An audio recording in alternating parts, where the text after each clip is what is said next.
Here at the Graduate Center CUNY in Midtown in Manhattan, a beautiful day in New York City, and the streets are empty, no tourists, so very few people going to the offices. It's almost like a small town. People are walking leisurely. People are sitting outside in kind of improvised structures from all the restaurants. 42nd Street, where normally 32nd Street, where normally 300,000 people come out in the morning out of Penn Station, is closed for traffic, and it's full of restaurants. And over Fifth Avenue up to Madison, and it's a very different feeling in this city of uncertainty, and New York has changed dramatically, as has the situation. Of course, we all know that, and wonder what will happen with this country, with this government, with this president, but also, of course, with the arts. And we still don't perform. Everything is closed compared to Europe. This country mismanaged so much. Meanwhile, France, England, Germany, theater people are back to work. Musicians are back to work. In New York, it is not the case. Musicians cannot even perform in the bars because by law, you cannot sell alcohol or drinks alone. You have to sit down and eat because people are afraid that there are larger groups gathering. So it's a disastrous situation still for all the artists involved. And we really have to think, what does it all mean? And now at the Segal Talk, after 4 months, talking every day of the week to theater artists, we opened it up. We opened it to curators, to producers, to dramaturgs, academics, and writers, and to see what is it, what we should think about, what's of significance, and also highlighting a bit theater performance and the political of our work, like the dramaturgy and all of it, the thinking part. This is something what always should be part of it, but perhaps now we have a bit more time to listen, perhaps more carefully read and to talk about it. With us today is the great Tom Walker, a New York-based actor, director, writer, and also a teacher. And he has been with a theater company that has done what very few companies have done. They revolutionized theater. Actually, you know, some say they're the only company, the most significant ensemble in the 20th century that really changed how we think about theater, what we are concerned about in the world, and how the arts can make a contribution to make us think in the Brechtian way, but breaking that famous fourth wall. It's the living theater, the great living theater that in a way does not exist anymore. Like a great rock band that performed for almost 50 years. I think it was founded in 1947, the year Tom was born. And it was an incredible run with Judith and Malina, Julian Beck, Hanan afterwards. And Tom has been with them for a very long time, with many incarnations. He spent time with them in jail in Brazil in his first job with them in 1971, and performed all around the world and in small spaces outside, often in New York. He was also a artistic collaborator with Theodora Skipitares, the great puppeteer and theater artist, the team, the assembly, Mabou Mines, and many others. And now he is taking care of the archives of the living theater, his publishing project. We will talk a little bit about it, especially on Julian Beck and Judith Malina, but also on his memoirs. So he is someone who has seen a lot, who has worked a lot, who has been part of significant productions. And there's a great cookbook. It's called How to Cook an Egg, by the Rose Bakery. And so if you say how to do theater, Tom is someone who knows. So Tom, I hope you forgive my long introduction. Really welcome to Segal Talks. Where are you? I'm in my little apartment on 10th Street and 2nd Avenue in the East Village, where I spend most of my time. I was spending a lot of time here already before COVID, but now it's a little more extreme. I go out every day to do a little shopping.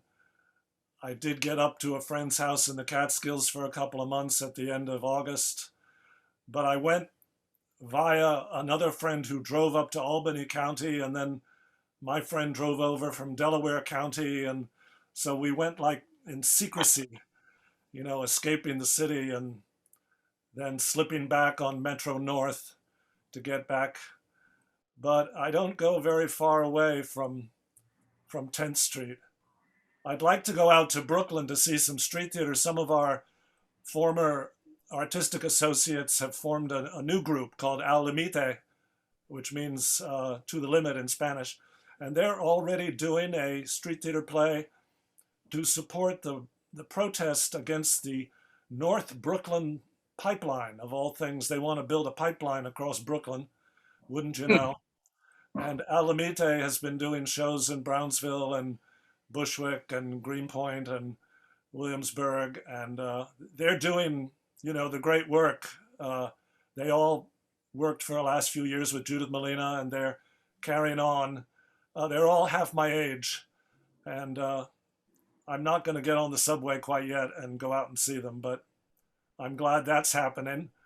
Yeah. And, I was very lucky to do a couple of projects just before the COVID hit us. I did Theodora Skipitares' last show, The Transfiguration of Benjamin Banneker, about the 18th century African-American astronomer, and also about Ed Dwight, the first Afro-American astronaut. And we did it with the drum corps from the Benjamin Banneker High School in Brooklyn and the dance corps. And it was a wonderful experience at La Mama in January. Just 8 shows, though, came and went. Incredible. We thought we might try to do it in June out of doors or September, but that's not possible. And then I did one other project with Dennis Lee. I dramaturged his workshop performance of Caligula by Camus at New Ohio for just 2 performances. And then it was gone. One of the great things Judith Malina did in her last years, she threw all her money into the Clinton Street Theater for 6 years, and she could always do her plays for 2 months. The revival of The Brig ran for 5 months, the revival of The Connection for 2 months, her other plays. She did 6 plays after Hanan Resnikov's death, and they all ran for 2 months apiece. So this was what she spent all her money on, and at the end of it, she was indigent, and we didn't know what to do, so we asked the Actors Fund, and they said, Lillian Booth. She went off to live at Lillian Booth Actors Home, which is a wonderful place. They took great care of her. Yeah. They let her smoke marijuana out of doors. And it was hard for us, though. It was hard for us to get out there. We created a system where one of us would go out each day. So every day she had a visitor from one of us. I did Mondays. And it was holy work. And, could have been worse. She was 88 when she passed. Yeah, that's true. That's true. Yeah, I think that's the great contribution Brad made at the time to be there for her. Judith came very often to the Segal Center. She would say it's the only thing when she would come still out to New York. Often she said, Frank, you have to do a bar, a restaurant, something. She said, I cannot go anywhere. I don't like the bars. And if I go to one, there's nobody I know. No, she often participated. We also did the evening with her on the Pescator notebooks, her great notes. Yeah. So, Tom, this time we live in, what would Judith say? What would Julian say? Well, they'd be locked down like everybody else. But, like so many of your guests have said, do your thing. Get out there and speak the truth, like the Al Limite people are doing. Judith would have been, one of the people most in danger. I think 7 people back in April were recorded having died at Lillian Booth.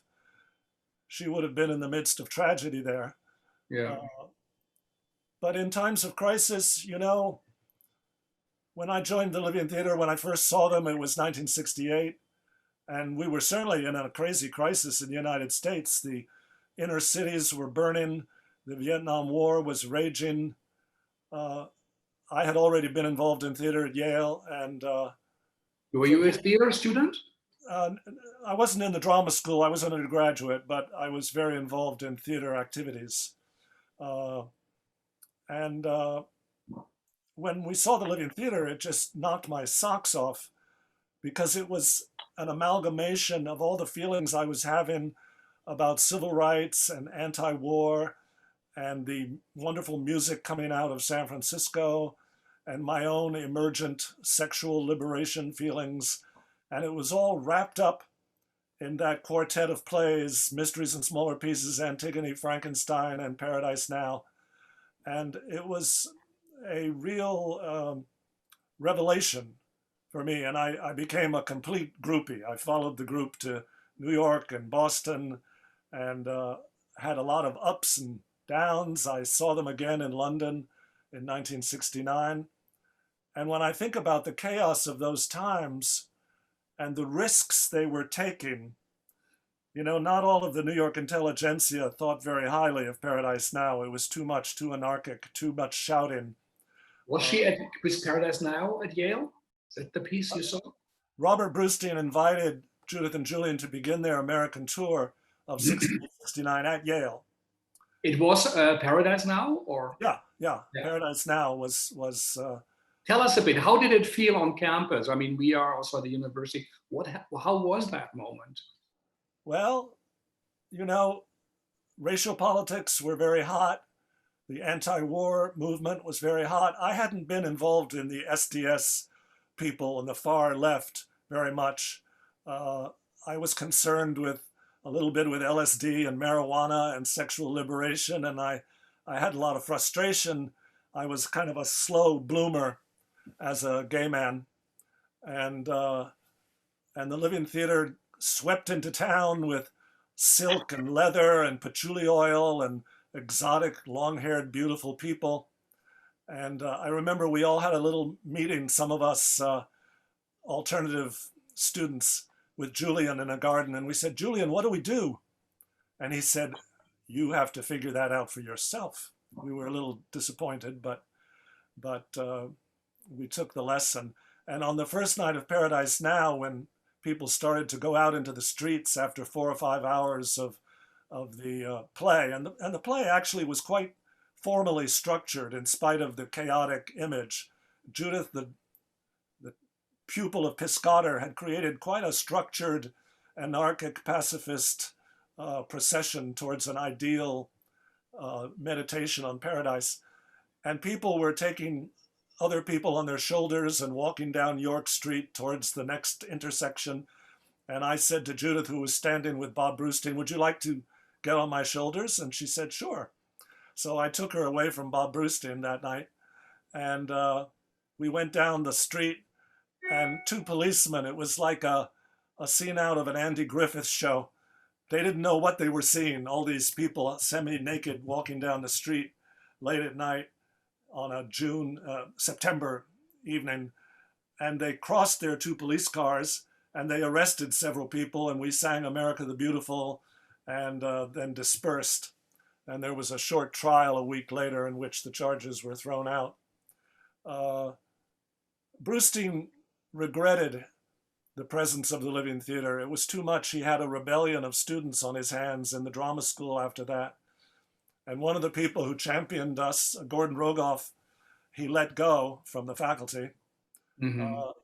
And Brustein, you know, is a great man, but he's become, you know, kind of center left, and he had that long debate with August Wilson about political correctness, and he was what he was. And the Living Theater just streamed through the United States that year with many arrests and chaos, and they got to the West Coast finally and ran out of money, and who bailed them out but Jim Morrison paid the hotel bill in Los Angeles. He had seen the group and was enthusiastic about them.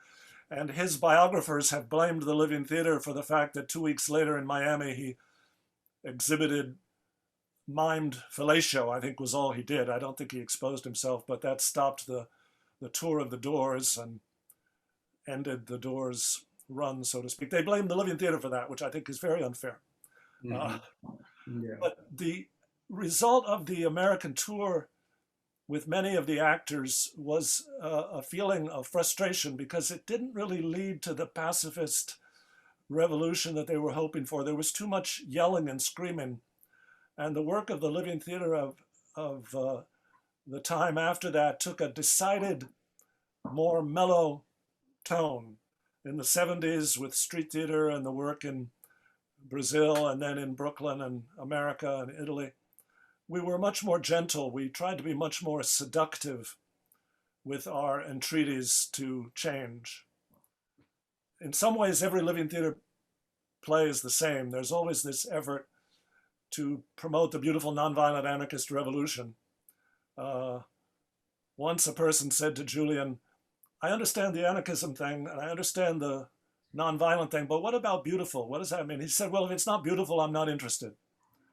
And Yeah. Judith and Julian really dedicated their lives totally to these ideas, whether it was monetarily. And I think Julian died a little too soon, maybe not having, I always say if he'd had a couple of colonoscopies in his 50s, he might have still been alive. But he died far too soon at the age of 60. And Judith carried on, but she threw every penny into that black hole of Clinton Street. It's like owning a yacht. Yeah. Yeah. But I don't have too many regrets. You know, I was invited by a festival in Spain last year, the great Valladolid Festival of the Streets, Teatro y Arte a la Calle, to receive an award on behalf of the Living Theater, and it said, the most revolutionary theater of the 20th century, their words. And they had a newspaper that they gave out for the festival, and I was in the centerfold, and based on an interview, it said, he gave his life to the Living Theater and has no regrets. But if there is one regret, it's of course, I'm on Medicaid and food stamps now, and there's no pension, and the Living Theater never paid into, you know, Social Security. I never ended up in academe, you know, like with tenure or anything like that. So I'm a little in difficulty. I have a few assets that I throw over the side every once in a while, but in my 6th floor walk up, I'm a little worried about the future, but I do have this wonderful legacy. And as you said, so much of the work now that I do, the Living Theater has done some projects in Brazil and Mexico recently. We created a big new show called Electric Awakening, sort of one-time events. And I did a co-production with a theater in Oslo, Norway, based on Judith's last notes called Venus and Mars with the Grusomhetens Teatr, the great theater of Oslo. But most of my work now is archival with the Fondazione Morra in Naples, which has an enormous living theater archive and owns all of Julian Beck's paintings from the 40s and 50s. In fact, Judith selling all this material to Fondazione Morra was the major support for the Clinton Street years, and I've worked over there with them.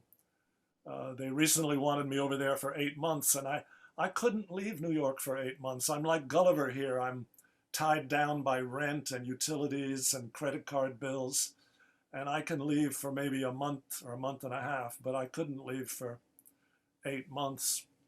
And we're also overseeing lots of publications. Shall I do the little book tour? Sure, why not? This is a brand new book.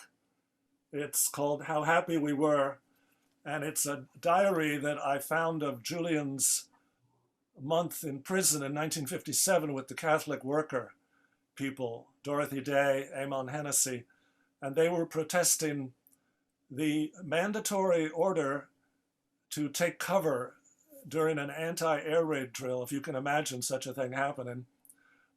There were several of these in the 50s, and they were very much part of the Ban the Bomb movement and pacifists and War Resisters League. And this is a wonderful diary of Julian's month in prison, because they went out and protested and were promptly arrested and adjudicated and all given a month in prison. And Julian writes lyrically for 100 pages about his time in the tombs and on Hart Island, which was the predecessor of Rikers Island. And he writes lyrically about his feelings about his fellow prisoners, about the racial situations, about all the propositions that he got all the time. He was 32 and good-looking young man, and he would never assent to these propositions because he was sort of worried about putting the reputation of the Catholic worker in jeopardy. But he said, am I being elite and ruling class by not accepting these propositions? And it's kind of cute. Anyway, Michael Smith with Fast Books Press has put out this. Great. Has a cover by Luba Lukova. Great of Michael to do it. Didn't she become a Catholic saint, Dorothy Day, or am I wrong? Well, she's up for sainthood. She's up for sainthood, right? Yeah, she should be made a saint. She had a very racy beginning with John Reed in the 20s and had an out-of-wedlock child. And then with Eamon Hennessy and I think a guy named Peter Morin, they formed the Catholic Worker movement, which was really like St. Francis, you know, living in almost near poverty and feeding the poor, very much against war, against abortion too, but very pacifist. And she lived to be quite old. I remember seeing her once as a very elderly white-haired lady when we did one of our plays in 1973. Yeah, and, she stayed in touch. Part of also Catholic history of protest, as we know, and the Times that reported so well about it. I think only 5% of the Catholic churchgoers are Black, and the Catholic Church does not support Black Lives Matters as they should. They are questioning the motives. They say some of them are atheists, and instead of saying one big truth that everybody agrees on, you shall not inflict suffering, you shall not kill Black people, you shall not shoot them if you're a policeman. You know, if it's not the very, very last resolve to get out of a situation. And they do say, you know, there might be atheists, whatever, but, you know, if Catholic Church does rallies on whatever abortion, they will not ask anybody, oh, are you also an atheist or not? You know, they will, everybody for their new judge they are supporting and the Supreme Court, they will, of course, get all the support, but it's disappointing and it's wrong. They've been wrong on the fight on the civil rights. They've been wrong when slavery was in the US. And I think this is an important part of history that that needs to be told. So it's great that Michael and you put that book out, that there is a history. And there was, of course, the movement of liberation theology, especially in South America and Central America. Archbishop Romero, who was assassinated in El Salvador. When we were arrested in Ouro Preto in Brazil in 1971, two people who signed the arrest warrant were Catholic priests. They were very much against our presence. They didn't know what we were doing, but the fact that they didn't know meant that it was bad. That it was bad. Tell us a bit. You just started. You went to Yale. You finished your studies. You joined a company, and you end up 2 months in jail. Yeah. Well, I had been very excited by the Living Theater all through 68, 69. Saw them again at the Roundhouse in England, and went back to Yale to finish up. And it was a real season of politics at Yale that year. In the spring, the university went out on strike on behalf of the Black Panthers and against the bombing of Cambodia. And I was the student strike communication committee chief, and I had a real season of activism. And then I didn't really know what to do. I was still wanting to define my sexuality. I came down to New York a little bit and visited with Joe Chaikin and wandered about. And then I had a friend in Brazil who I could crash with. And I knew the Living Theater was in Brazil. So I went down to Brazil and went to visit them in Ouro Preto, went up from Sao Paulo to Ouro Preto. And Judith and Julian remembered me. I was really surprised and complimented that they all remembered me from the shows. And they invited me to stay. Years later, Judith said, well, we thought you had money. Anyway, so I stayed there. And it was a time of, for me, and I've written about it now in a little memoir, 1968 to 1971. I think I'm still here, I wonder why, which is a line I said for many years in the play Antigone as the guard after he arrests Antigone. But in Oro Preto, I was a little out of my depth. I was living with a bunch of real hipsters, I can say that much. And I was in love with this young guy in the company. And, you know, after a few days, it kind of mutated and I was crying in the corner and this kind of thing. And it was tough to adjust. And I was trying to be creative about the plays. Judith showed me her diary to read, so I showed her my diary to read. And one morning, I think she had got up on the wrong side of bed. She said, "Your diary is nothing but a bunch of junk of a self-centered, spoiled boy." And I was in tears, totally wiped out. And Julian was in the background rattling the coffee cups, saying nothing. And so I worked very hard in the remaining weeks that I spent with them to do something constructive and worthwhile. And I was beginning to reach a certain plateau of conscientiousness when the arrest happened. They came bombing in on the first day of this winter festival that we had applied to do a play for. And they arrested us all in a very hysterical way and took us into Belo Horizonte to the DOPS headquarters, DOPS, Departamento de Ordine Politica e Social, which was the secret police of the era. And one night, it was one night in this detention center, and one of the boys was tortured with electroshocks. And then we began a long period of incarceration. All the men were in a prison farm. The 3 women were in a women's prison in Belo Horizonte, and Judith and Julian were kept in the secret police prison, which turned out to be a good thing because they could coordinate and plan our strategy. And the trial began after about a month, and it wasn't really going anywhere. And our great friend and producer, Ruth Escobar from Sao Paulo, great woman of the theater, said, "Well, we've got to do something. We've got to get other lawyers." And with $10,000 that Julian's mother sent down to Brazil, which today would have been what, $50,000? Julian's parents had quite a bit of money. We got new lawyers who went to Brasilia, and Steve Israel, who had slipped out of the clutches of the police at the beginning of the arrest, was back in New York organizing the campaign to free us, and people like Jean-Paul Sartre and Arthur Miller and all the film people of Italy had written big protest statements against our arrest. And at the end, Steve did this wonderful thing. He sent down a list to the newspapers in Brazil, including Mayor Lindsay, Jane Fonda, Bob Dylan, Mick Jagger, and an enormous list of other people. It hit the newspapers like a bombshell, all these big pictures. And it was too much. The president of Brazil said, "Who are these people? I'm being besieged by them all the time. What's going on? Get rid of them." And so we were deported. Now that list that Steve sent was not, it was fake. He told everybody on the list that they had signed it afterwards, and nobody ever complained. But it did its magic. Mm-hmm. And we were all deported. Finally, we were lucky. We met many people who were not so lucky. Yeah.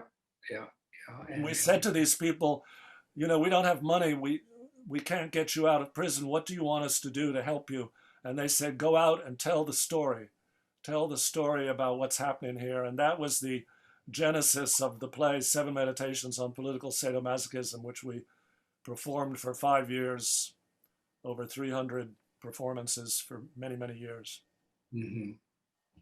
Yeah, I mean, it is an incredible time to think. It's a time when also theater was in the center of cultural awareness, you know, perhaps in a way also as TV shows are now. It's a time, I think Julian Beck and Judith Malina were on the cover of Time magazine. They were part of a discussion, part of a social conscious, part of the idea that theater works through problems that society has, reflects as, offers some possibilities, perhaps even answers, but still highlighting it, and that this is important. And hearing you as a student at Yale, you know, say, I'm going to go with the living theater. And often now one has a feeling in some American universities, they teach how to get to Broadway, how to be successful, how to be your own brand, how to support the machine, how to how to be part of the big of that big machine. Even so, I think Piscator, who was Judith Malina's teacher, said in his famous courses in the new school, he would say, "Go to Broadway. I want you all to go and see that." And nobody understood. And he said, "We have to know what the enemy is doing." That was his idea. Said Heiner Müller or Brecht or others said the apparatus of a theater itself also is a representation of a state or of a power, and theater, even so you're inside it, but still you want to have the big theaters, but still you also have to be subversive. You have to show what's wrong. You have to be, as you say, on the side. So people who are in prison, people who are wronged, and the living theater has done that over such a long time. And you have all our respect for that. As a question, Tom, you now worked almost 50 years or 49, 50 years in theater. Was it worth it? Was that, we have lots of people listening, also young artists. Tell us, what do you think about it now in your room in COVID? You can't go out. You say you have food stamps. You say, I can't even accept a grant because I'm going to lose support here if I leave the country. It's of course disgraceful that there's no artist insurances like in Germany or France or other countries for great artists, and people have made a real contribution. And if you guys haven't, who else has? So was it worth it? What was the idea? What did you realize what you guys wanted to do, and was it worth it? It certainly was worth it from a moral standpoint. I have no regrets on that score. We told the truth. We did the good work. We communicated with thousands of people. We inspired thousands of people. A book recently came out, put together by a French woman named Emmeline Jouve, about Avignon 1968 and the Living Theater. And it's interviews with about 30 people. It's only in French at this point. And some of those people are still furious at the Living Theater for causing such a ruckus. And they blame the tension that Jean Villard felt in those days. And he actually did have a heart attack later that year and passed away. And some people blame the Living Theater for the strain upon him. But there are many other people who write in that book about how the Living Theater changed their life for the better and put them on the path that they have been comfortable with since then. And the family of Jean Villard, a few years after that, said to Judith, "Oh, we hold no bad feelings with you." And so I don't think we feel guilty on that score. It was a crazy time. The government of Avignon that month had gone fascist, and there was a lot of scare that fascist groups would beat up the Living Theater. We've been close to that, always holding up the mirror to the society, to its hypocrisy. Judith famously would never vote. I have always voted. And Judith knew I voted, and she never gave me trouble about that. She said, "You must do what you feel you should do." Financially, sure, I could feel that there's some regret. It's always good to have a day job, the way most of our young people who are doing the Alamite projects do have. That's important. You got to get by. I have a few irons left in the fire. I'm not entirely in the street, and I have some very good friends who help support me, which is wonderful. But I certainly have no regrets about speaking the truth and trying to do new forms of theater.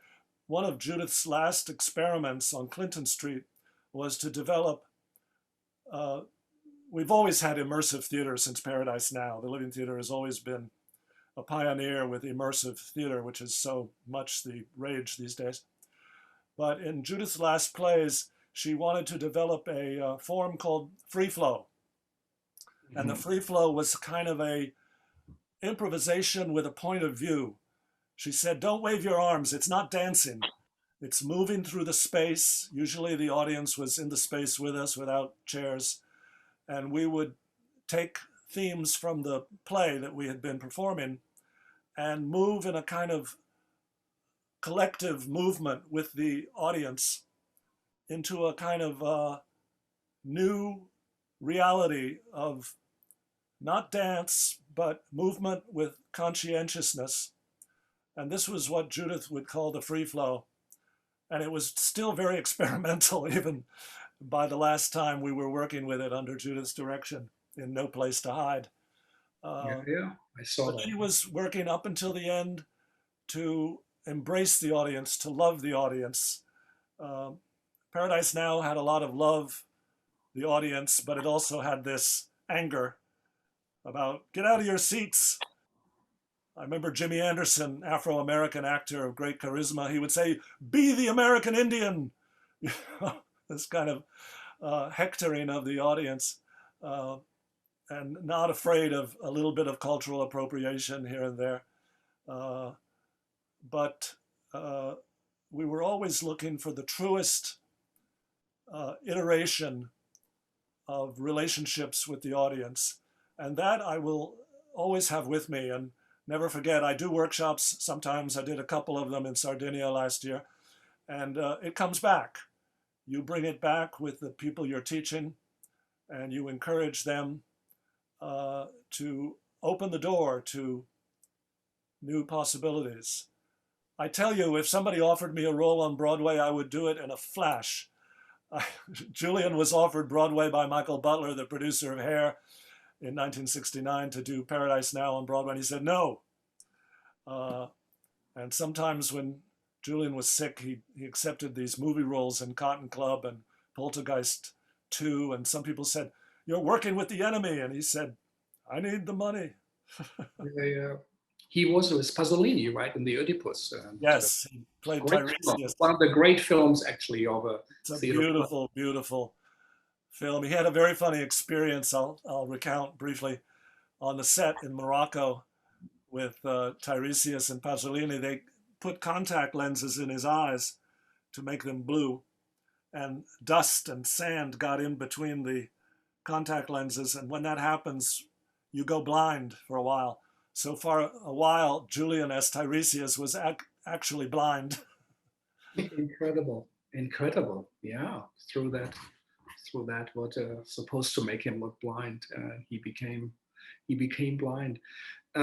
Tom, there are really also artists listening. I think also students. We hear a lot also around the world. Your experience of 50 years, what can you say to young artists where you say, this is what we learned, and perhaps in a time of COVID or after the TAC, the time after COVID, what do you think is of significance, what you guys found that worked? Well, it's always good to have a period of reflection. And if nothing is happening, something is always happening.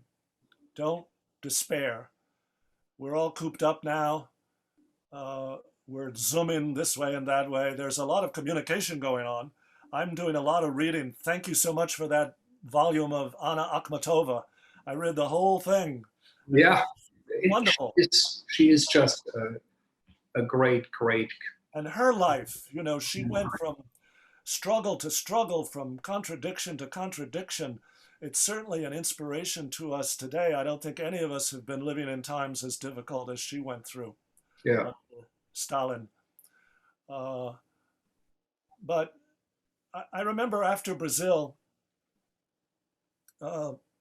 Judith and Julian thought they would tour America and raise money and maybe take the group back to South America to continue the relationship with the third world. That didn't happen. And they embarked on a period of study. Judith and Julian were nothing if not great intellectual educators and researchers. They wrote books. Judith was always writing in her diary. They were always creating new projects. We worked for 2 years to create a thing we called the Red Book, which was a kind of a directory of all kinds of plays that could be done for all kinds of different audiences: factory workers, poorest of the poor, people in insane asylums and schools, the bourgeoisie, of course, And this was the genesis of the Legacy of Cain, which we worked on throughout the 70s. But some people like Stephen Ben Israel at the time said, well, we should do a play, we should get working, we should go out and be busy. And Judith and Julian didn't want to do that quite yet. They wanted to reflect and to study. And that is certainly a period which we are experiencing now under COVID. And you know, you said I was a director. I'm not really a director or a playwright, not like Richard Foreman or Peter Schumann or Meredith Monk or Lee Brewer. I've always been basically a worker in the vineyards of the avant-garde, as I like to say. Whatever Julian asked me to do, I would do it. Whatever Judith asked me to do, I would do it. If they had a problem in a play about what to say, what to do, I would suggest ideas. If they needed a room cleaned out, I would clean out the room. If they needed a meal cooked, I would cook the meal. At one point, Julian, while we were waiting for trial in Brazil, said to me, well, if nothing else in the Living Theater, you'll learn how to cook and you'll learn a foreign language. And both became true, actually. I can cook pretty well, vegetarian, although I'm actually not a complete vegetarian, but whenever we lived together in group houses, we were always vegetarian. Judith was, yeah. But, you know, when you're young, you have your health, hopefully, and your energy, and that goes for a lot. I never worried too much about whether I was doing the right thing or not, aside from maybe sexual frustrations and things of that sort, personal worries. I always used to think that because I was in the Living Theater throughout the 70s and early 80s, which was sort of like a nuclear family, and I was a bit timid sexually, that's why I didn't get AIDS. I think if I had stayed in New York and lived in New York, I would have gotten the dread taint, as Jeff Weiss always used to call it, the dread taint. He's another great mentor for me, Jeff Weiss. Great. That's how the rent gets paid. Wonderful performer and director. So I wouldn't be too depressed. I mean, we wonder, when is this thing going to be over? Now Brooklyn is exploding in little hot spots. It's resurging here and there, and the president is off the charts. We're having the most hysterical election in my memory, and I certainly hope he goes away. If he doesn't, we're in for it. So it's a perilous time. I would say stay in touch with your friends, talk, communicate, telephone, try to see each other safely. What more can you say? Carry on, I think. Yeah. From the methods you had, you talked a bit about it, you know, going street theater or factories or what you said, or prison, insane and sound, whatever, you know. So you, what a lot of people talked about, from Emilio Rao to Ostermeyer to others on the program here, from Africa, from Asia, Indonesia, everywhere, say, you know, we have to get out of the big theaters, we have to engage, we have to be on streets, we have to be in places, we have to be on sites. We have to take the idea of community really serious. What forms did you guys experiment with? What forms worked? What can you tell us a little bit what you did, what was at that time unheard of? I remember Eugenio Barba on this program said, listen, I survived in the beginning because I did a workshop. Doesn't mean anything to you, but at the time there were no workshops, or you were at an acting school, or directly, and when you were rejected, that was it. He was actually rejected as so many of part of his theaters, and he said, we built our own thing. It's incredible what he did. So, but what forms did you do at that time that we can learn from or should rethink about? You know, what is your advice?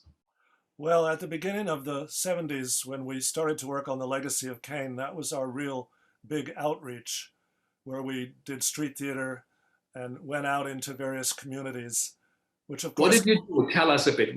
How did it look like? It can't be done until we get over the COVID, but for the future, we created, for example, a half-hour biomechanical. We used very much the biomechanics of Meyerhold.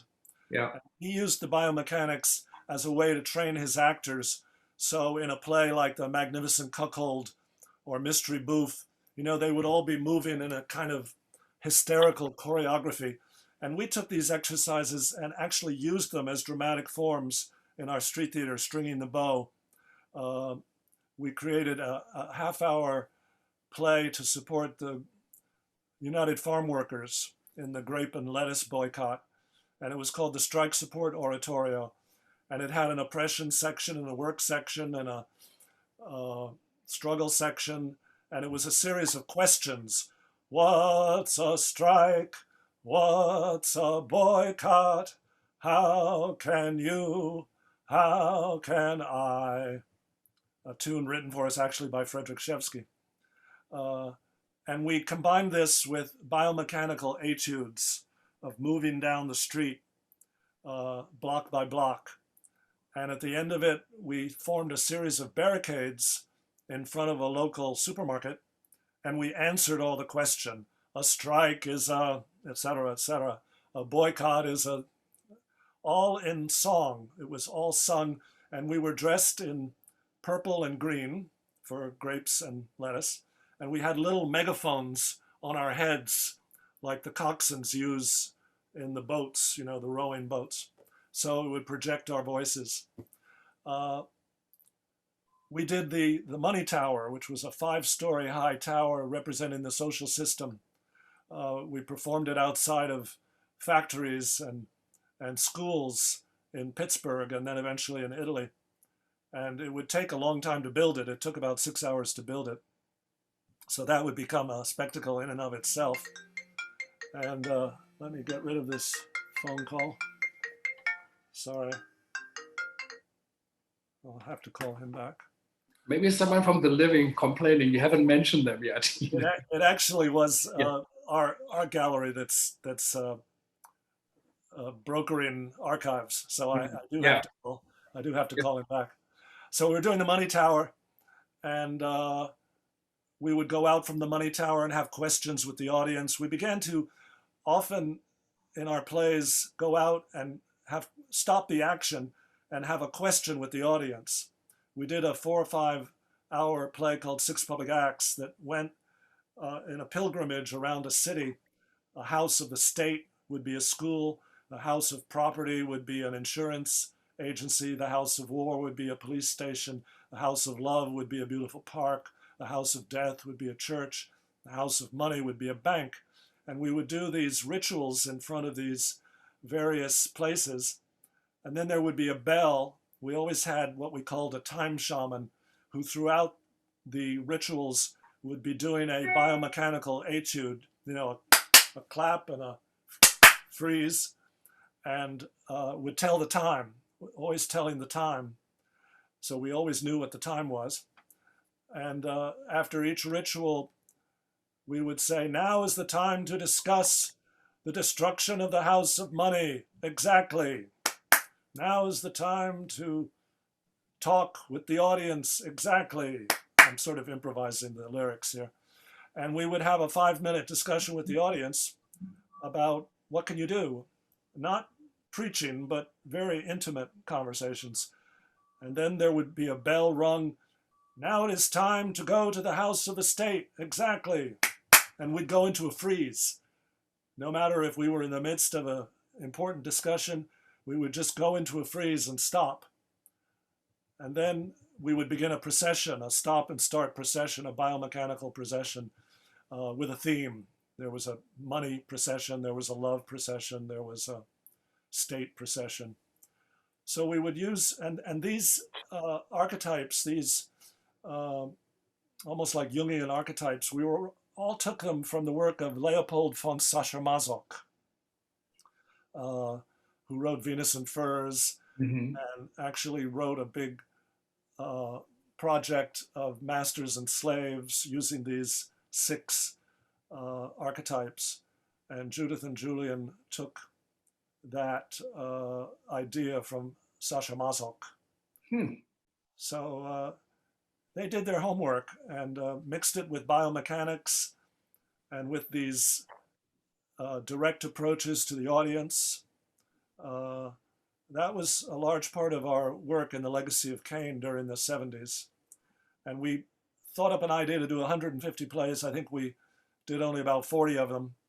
Some of them were little short street plays. We did one play called Why Are We Afraid of Sexual Freedom, where we mimed sexual positions in a stop-start way, which was often quite scandalous to the audiences on the street in Italy. But it certainly made an impression. And then after these mimed sexual positions, which were quite provocative, clothed, we were not naked by any means, the men and the women separated, and the men would go up the steps of a church and do this rejection action against the women, and the women would cower, but then turn around and start dialoguing with the audience at that point. And the men came down from the church steps.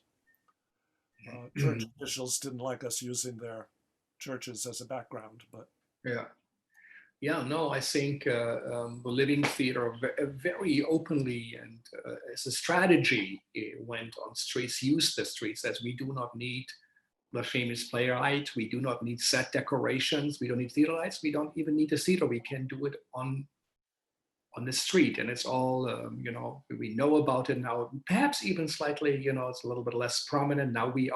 Everybody talks about it again, but it is a most serious way of engaging, as Peter Schumann said when he was on the Lower East Side, and said we got commissioned by Puerto Rican mothers whose sons came back or did not come back from the war, and they got these letters, we are sorry to inform you. And they commissioned him, and he said, we did it in Spanish, and we did it on the streets where the people were. So how did it look like? Did you come in a car? Did you announce it? Were there flyers? How do you did it in front of a prison, of an asylum? How does it work? We were all dressed in red, yellow, and orange, and we hardly had any props, and we had a gathering scene for 6 public acts, which was a reversion of one of the choruses from Antigone. We often recycled from one play to another. And it was a big crowd gatherer. And then we were off. We had a map of the city, which we worked out with our sponsors ahead of time. And sometimes the map was given out as a program so that the audience knew where they were going to be going. And we had these processions. We usually would arrive in one of our little Volkswagen buses and park it off to the side and go back to it when the play was over. We didn't do too much announcement, like with loudspeakers. We just showed up and started doing the play in the middle of the city, and often it would stop traffic. Of course, many artists and intellectuals knew about it ahead of time. We did the plays in the middle of Genoa, in the middle of Naples, Bologna, Munich, cities in France, all over the place. And it did create quite a bit of mayhem. Sometimes in certain southern Italian cities, little gangs of boys would start attacking us for fun, kind of. We had to protect the women.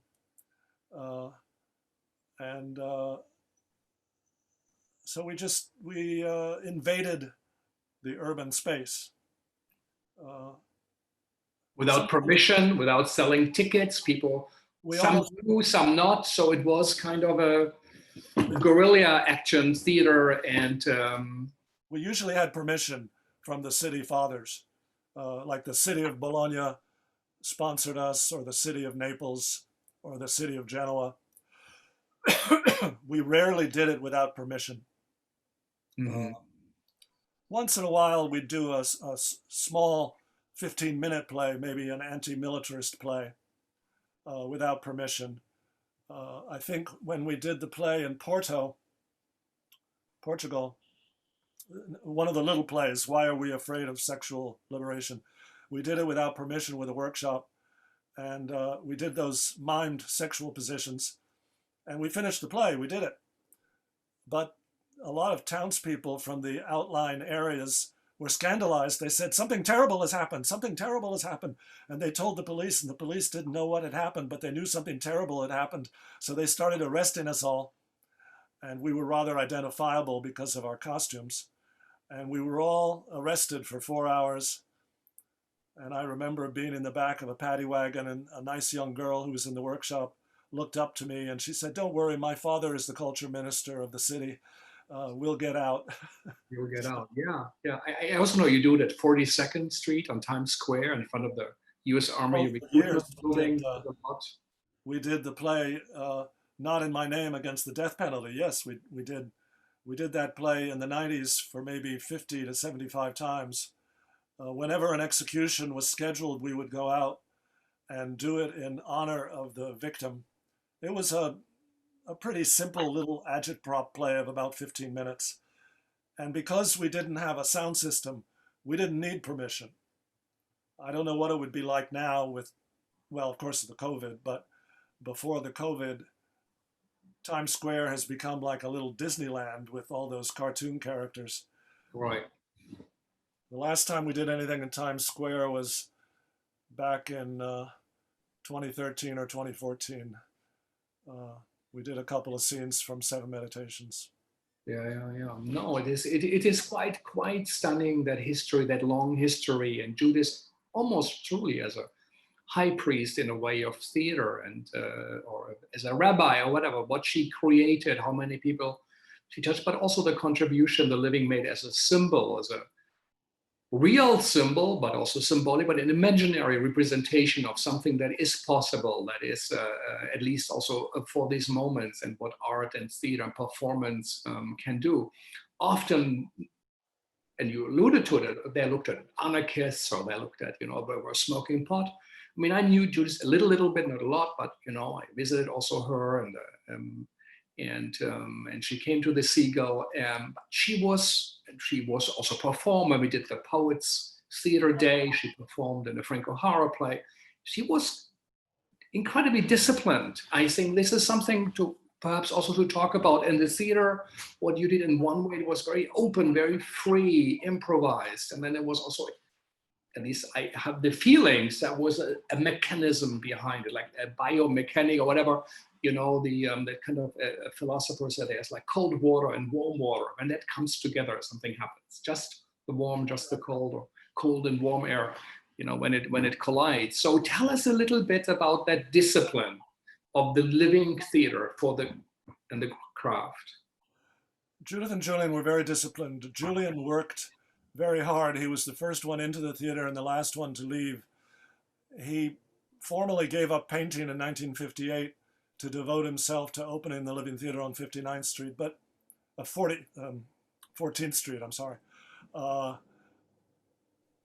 he was always making sets. He was always designing. He was always working. He was always paying the bills. It's hard to imagine him running the theater before the age of computers and cell phones. He would often be down at the concierge in whatever hotel we were at, calling the next producer, planning the next trip. There are lots of notes that are in our archives of him crossing off, the salaries for every day, every week for all the actors. And Judith was always at work with her desk. She would always have a desk in whatever hotel she was in, where she would sit and write her diaries and make her plans. She always designed playbooks, director's books.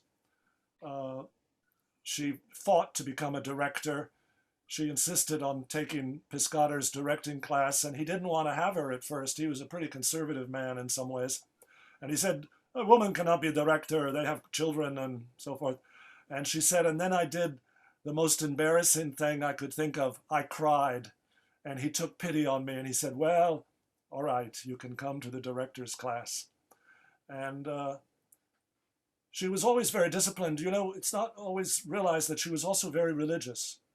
She was the daughter of a rabbi, grew up in a shul. There were always ceremonies going on. It was a tiny shul in the bottom of Central Synagogue that Max Molina ran until he passed away in 1942.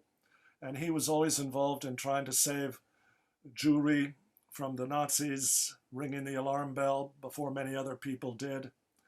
And Judith grew up around ceremonies and religions and prayers, and she was not orthodox. She rewrote the Seder as an anti-patriarchal vegetarian ceremony with heavy doses of Allen Ginsberg's poem Howl in the celebration. But she would always say the brucha every... Something you might publish, by the way. It would be great to have that, you know? Seder. Yes, well, I have copies of it. We should publish yeah. Judith's Seder, yes. But I'm sorry for interrupting. No, yeah. Not at all. In fact, more books. Judith's diaries are being edited by Kate Bredesen of Reed College. They may be out next year, a selection of all of her diaries. But she believed in a certain holiness and a certain positivity, a certain optimism. She always said to Julian, don't put yourself down, don't criticize yourself, which he does do in his diaries and journals. Julian was more an agnostic, really, than I mean, he observed the tradition of Judaism, of course, but he was more an agnostic, open spiritual person. But definitely they were both very, very disciplined. I once said to Carl Bissinger, the great photographer and peace activist, Judith smokes so much marijuana. And Carl said, well, maybe she needs it.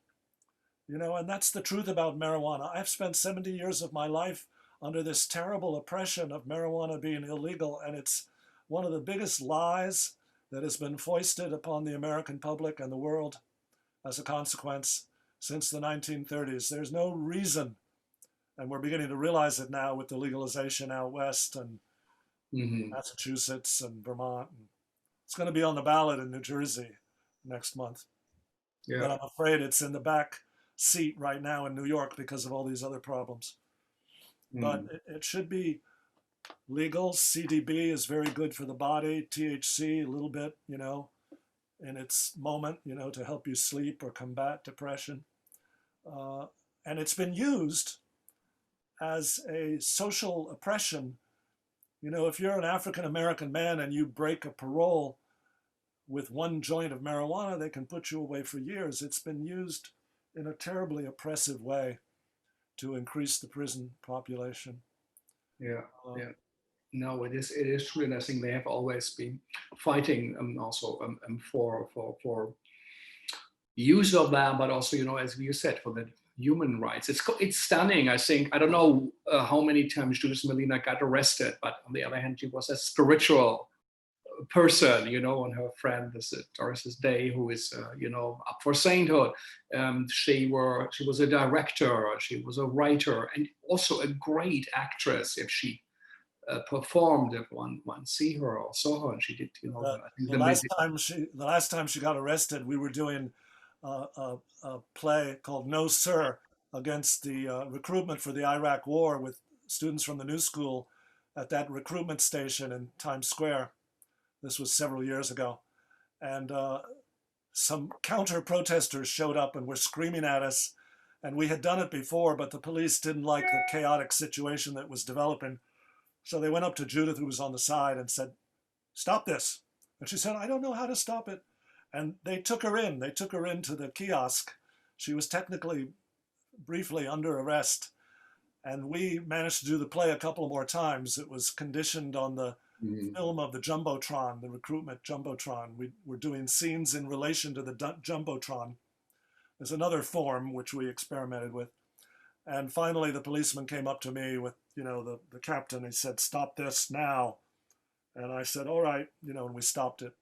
And then we had to go to liberate Judith from the kiosk. And it took a little while. The policeman said to her, this man stopped when I told him to stop, and you didn't. No good, you know, but he let her go. Let her go. Yeah, yeah. She must have been over 100 times. I forget. She once said she kept count of it. I think how much. Well, 12 times. I don't know how many times. In her life. No, it was quite a high number. Really? Yeah. when she came in. So I interrupted you earlier. You have other book projects, right? Other things that came out or you worked on. Tell us a little bit about how to keep up that legacy and how do we learn from that? How do we keep it with us? What is that book? Yeah. This is Daily Light, Daily Speech, Daily Life, a long poem Julian wrote, which has been put out again in Italy. It's the publisher is Empiria. Info Empiria, EMPIRIA.com, and they're in Rome. It's a wonderful poetic series that he wrote years ago. You've seen How Happy We Were. This is a book that's been put out by casadelapoesia.org in Salerno, Italy. It's a long poem by Julian called Revolution and Counter-Revolution. And it has beautiful pictures by Julian inside it from the collection of the Fondazione Morra. Michael Smith is going to bring out 2 of Julian's plays shortly at Fast Books Press. There will be Prometheus at the Winter Palace from 1978 and The Archaeology of Sleep from 1983. And this is a book that Garrick Beck, Judith and Julian's son, wrote recently, an autobiography of his years up until 1972 and growing up in the Living Theater. It has beautiful pictures of the opening of the 14th Street Theater with Allen Ginsberg and Jack Kerouac and others. And so... Well, they actually got in a fight, right? The Living Theater always did poetry readings, and there's one legendary fight, yeah. And, well, with Corso and Kerouac, they would get drunk and they would make fun of the people reading. And I think Frank O'Hara was doing one with Kerouac, and Kerouac was drunk and catcalling, and Frank finally said, well, Jack, why don't you get up and read? I've done enough, Yeah. And she was so close. William Carlos Wilson, who wrote so beautiful about her. Williams, yeah, and so it was an incredible contribution, that theater made, and we miss that, and it is, we have the great Bob Wilson, who kind of, also brings New York theater around, but the Living Theater in a way, the Castellucci, the Mnuchkins, the Ostermeyers, the Mila Raos of this world, this was the Living Theater was really an incredible force. We are slowly coming closer also, to the end. But what do you think really is the essence? What would you say? What is to keep in mind, from the living, for the people who do work in theater? What is the core of the message, that is still truth now and everybody should keep in mind? Well, I hope we get more of Julian's work out. I think it's inevitable that someone will write a biography of him. There is none, right? As far as I know. For 30 years. Thomas Oberender, thanks to your interview, mentioned he was interested in the work of Julian Beck. So we have corresponded, and he may try to create some German translations of The Life of the Theater and Theandric, which are out of print, but you can find them in libraries and often on Craigslist or Amazon. I would say read the books, continue to be inspired by Judith and Julian's life. Hollywood is calling now. Somebody just got in touch with Garrick Beck and said they're very interested in exploring a mini-series about Judith and Julian's life, which of course will be a young person and a young man playing Judith and Julian, and we old people may be called to be consultants in some way.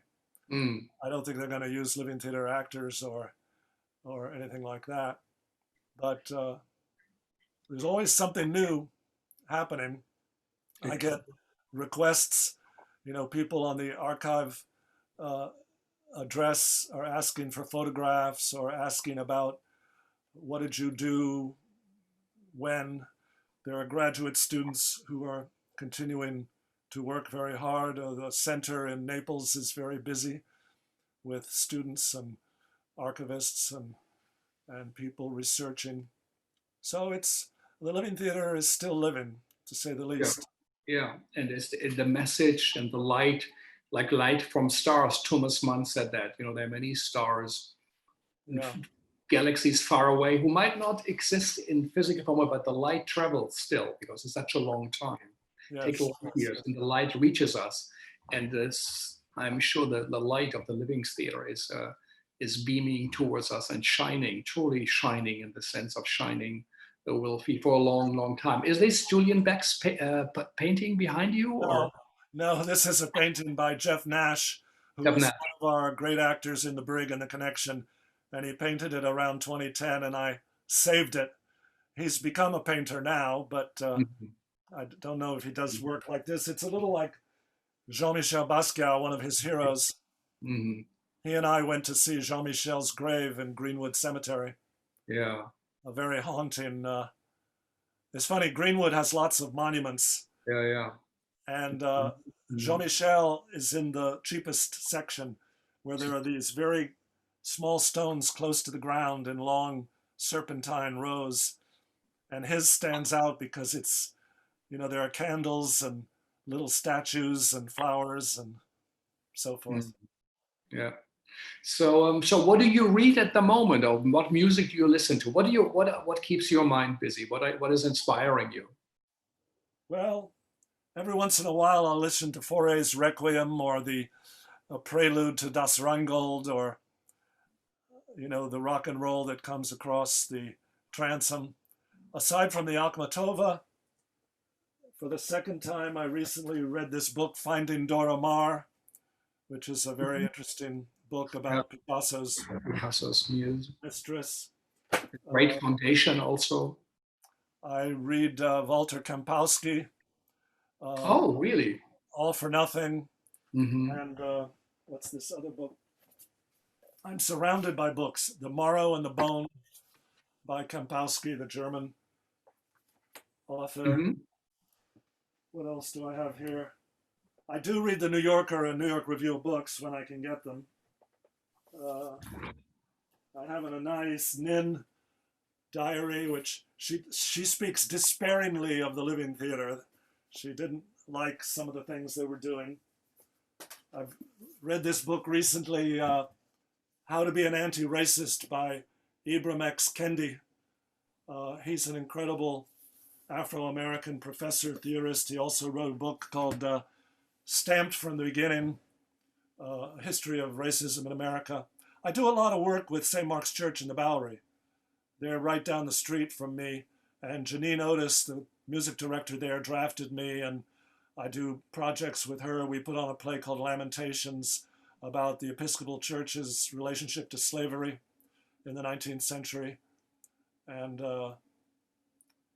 I find, I'm not that religious, I'm spiritual, but the Episcopal progressive wing is a good thing. And I meet a lot of people who I wouldn't otherwise meet, professionals, a very wide mix of races and genders.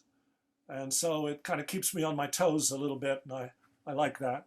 That's great. Amazing. Amazing what you have done. Amazing what you're doing. Amazing what you're going to do. Anybody listening and wants to invite Tom to teach a seminar, workshop, dramaturg, help him publish the books, get the things out of the Living Theater, all the universities. This is still a company that, is alive in that sense, and needs help and support. And I think also recognition is of importance, to show the respect for one of the great companies in the history.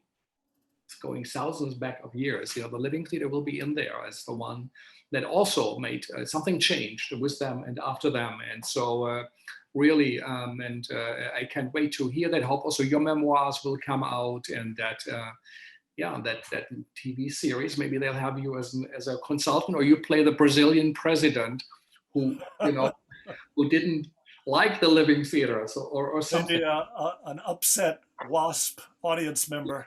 Yes, Okay. yes, there you go. I also want to mention another person who influenced me so much, and I never forget him, is Reza Abdo. Yeah. With him at the end of his life. And of Yeah. course, after he died, he said, nobody does my plays anymore. It all ends with me. Mm-hmm. That was his decision. Merce Cunningham, a little bit different. You know, they did some dances for 2 years, and then now they're just a foundation. Pina Bausch, the Wuppertal Dance Theater goes on. So everybody's different. I can't imagine what the legacy of Peter Schumann will be. I'm sure it will go on. There's so many people who have been so moved by him. Yeah, and it is important, you know, that you are there also as a witness, as a collaborator, and also as a living proof of the living the theater and their ideas. Yeah. And really thank you for taking the time and your energy to share and to be with us today. This is important and of significance. So really, thank you for taking the time to be with us. Thank you, Frank. What you're doing with these interviews is just wonderful. As I joked earlier, it's like the MFA I never got. Oh, thank you. Yeah, you told me. I've been quite listening. I was surprised. It's a big compliment for us here at the Segals. Thank you, Tom. We're gonna have with us Saviana Stănescu tomorrow. She is a Romanian playwright, based a lot also in New York, taught at NYU, collaborated with Richard Schachner and others, and she is creating work around the theme of revolution and so she will share us a little bit what's going on in Central Europe and what it means to do theater in Romania at the moment. We have Sadia Lithcott from the National Black Theater, who is the director, the executive or managing director of a company, and which also has to think what is needed, what is important, what should one focus on. So I really look forward to hearing from her why she does her work, what is motivating, and also where she thinks we all should be going. I think we'll have Milo Rao and his Katya and his collaborators next week, who did their book on why theater that just came out at the opening, I think, in Ghent. We're going to have Florian Malzacher, who wrote a book about games and the idea what the living does, like interactions, and where he feels this is strongly. And if it all works out, we'll have Jay Wegman with us, and who's going to share what he thinks about, you know, what is the Scribble going to do, what's important, what has to change, what can be different. So we hope you will join us, and we are planning, as I said before, a 2022 festival, the New York International Festival of the Arts, where we invite everybody to participate, and that will also be a lot of it outside in the parks and the parking lots, and hopefully finding new forms of engagement, but in the spirit, reinventing, hopefully also, and using what the living theater has pioneered. It's amazing the legacy of that company, of those two artists who did change the world and also the world of theater. So it was a great privilege. Thanks for HowlRound for hosting us, Thea and BJ, and for you guys listening. I know there's a lot out there, so much more than when we started and when we did for 4 months every day. So it's a big compliment, and we don't take that for granted. And we hope also for you, whoever is listening, whether you're a student or an artist, theater lover, or go on any bit that's in Hungary or in South Africa or Indonesia, here in the US, this is for you. What Tom talks about is to reach you and to, you know, make a contribution and to be part of the change we want to see, and this is of importance. We have to engage not only in theater but also in life and in politics. So this is the important lesson, I think, at the moment in the time we live in. So Tom, thank you, all the best, and good luck with all the publishing work and the archiving, and I hope you will be able to get to Italy at least for some amount of time. I hope so in the future. Great of them to support you. Bye-bye.